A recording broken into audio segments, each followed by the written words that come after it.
promise is strong as a spell. I'll never tell. Yeah, I like you, that's for sure.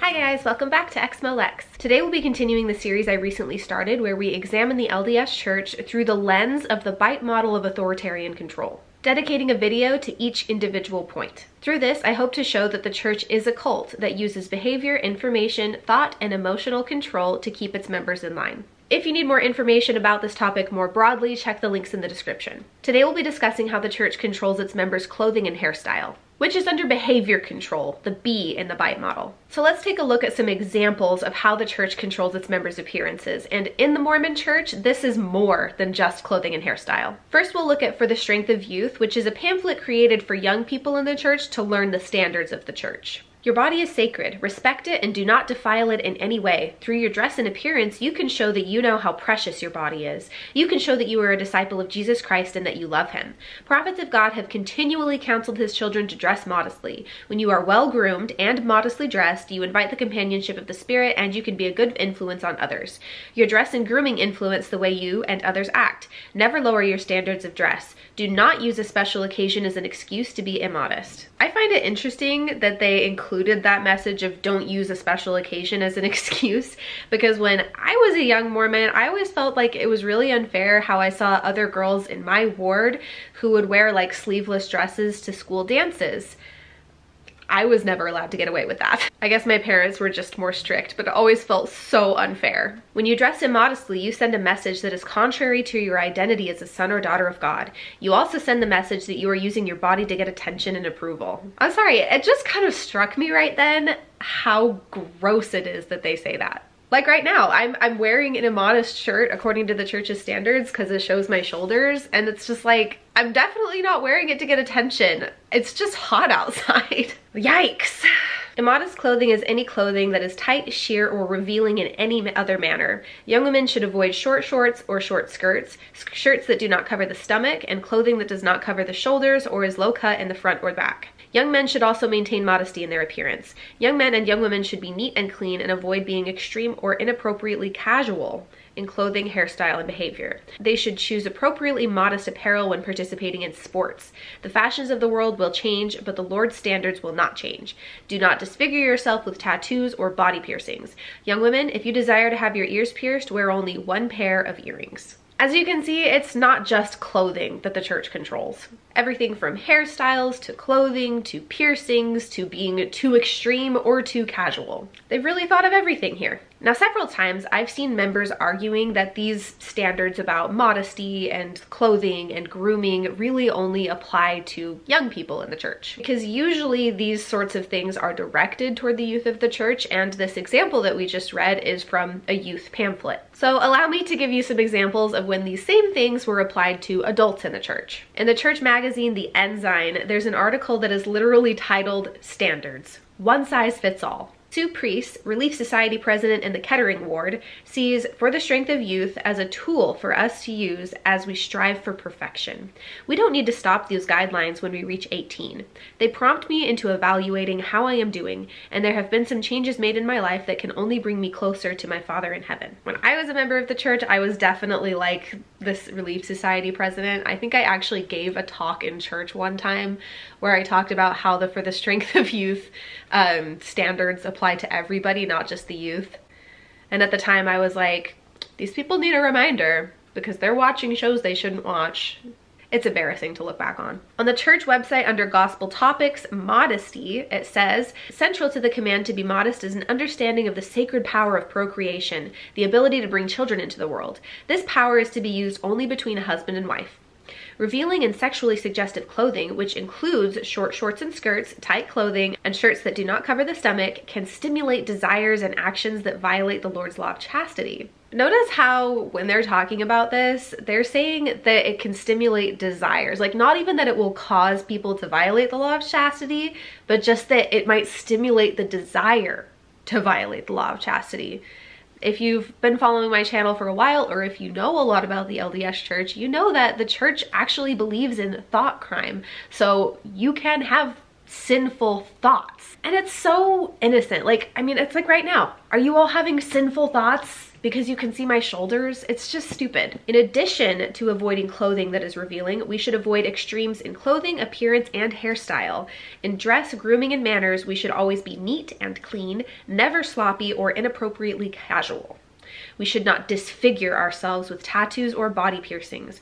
Women who desire to have their ears pierced should wear only one pair of modest earrings. So as I hope you can see, this stuff is not just for youth. This is applied to all church members, young and old. You'll also notice a lot of the time the church references extremes in clothing and hairstyles. What exactly does that mean?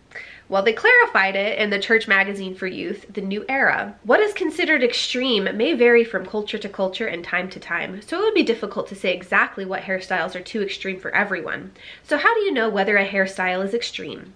Ask yourself, why am I doing this? If you've gone out of your way to give yourself unusual hair color, length, and styling solely for the purpose of making a statement or getting attention, then you have gone to the extreme referred to in For the Strength of Youth.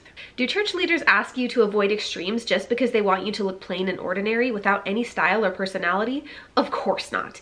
They've given this counsel because your appearance says something about you. Through your dress and appearance, you can show how precious your body is. You can show that you are a disciple of Jesus Christ.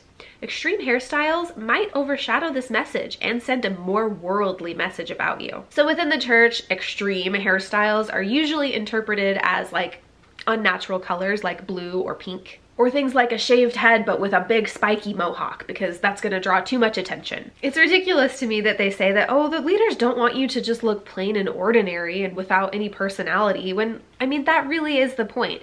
If you're doing anything within the church that is too extreme, too distracting, causes too much attention to be put on you, that's seen as being too worldly, which is a problem within the church. Now, Apostle Dallin H. Oaks gave a long speech to the students at BYU regarding dress and grooming standards for the school, which is a church school. I'll put the link for the whole thing and all the other sources in the description, but I had to read part of what he said here.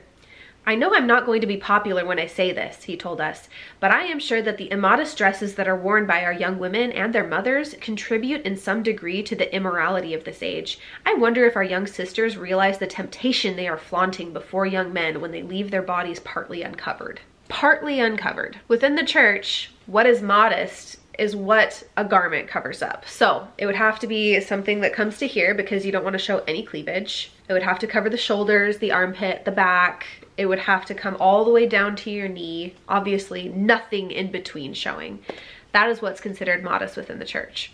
Saying that because your body is partly uncovered, you are being a temptation to the men. I mean, it's not a far cry to covering yourself from head to toe at that point, right? Anything that's left partly uncovered is a problem. If you're a woman, of course, because this is always directed at women. He went on to say, there's nothing inherently wrong about long hair or beards, any more than there is anything inherently wrong with possessing an empty liquor bottle. But a person with a beard, or an empty liquor bottle, is susceptible of being misunderstood. Either of these articles may reduce a person's effectiveness and promote misunderstanding because of what people may reasonably conclude when they view them in proximity to what these articles stand for in our society today. Now, of course, this is an older talk. I think that the church probably doesn't feel so strongly about beards anymore, but it's so funny to me because this guy is still an apostle today.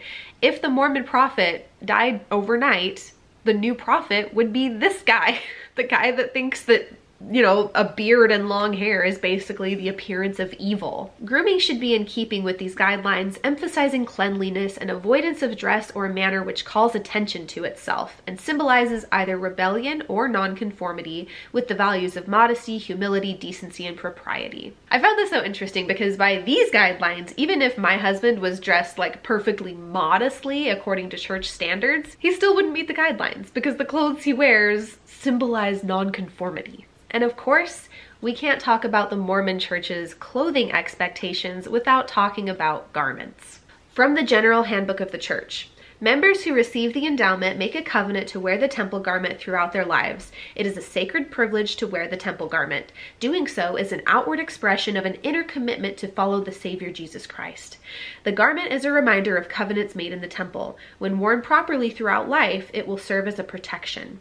The garment should be worn beneath the outer clothing. It is a matter of personal preference whether other undergarments are worn over or under the temple garment.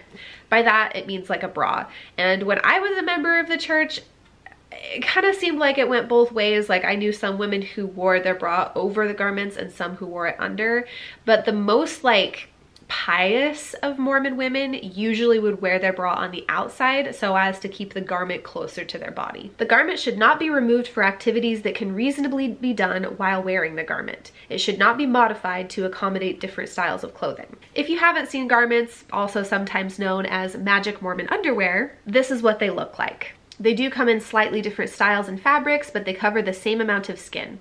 I've done a video specifically about them before that I'll try to remember to link in the description. But yeah, your clothing must cover the garments, and therefore your clothing must be very modest. As I hope I very clearly demonstrated here, the LDS Church absolutely does control its members' clothing and hairstyles. The church also discourages any unnatural hair colors or extreme hairstyles, or anything too rebellious, non-conforming, or different. The church asks its members not to get tattoos or piercings. Modesty is hugely emphasized, and not only that, the church controls what type of underwear the members wear. Now, a Mormon watching this video might say, the church doesn't force anybody to do anything, and sure, they are not physically putting garments on your body. But if you go through the temple and receive your garments and decide not to wear them, you are breaking that covenant. Within the church, we are taught to believe that if we break those covenants, we are putting our salvation at risk. Within the church, going through the temple and keeping the covenants you make in the temple is extremely important. Not doing so might mean that you are risking not only your eternal salvation, but your ability to be with your family forever in the afterlife. For me, even as a Mormon child, I was terrified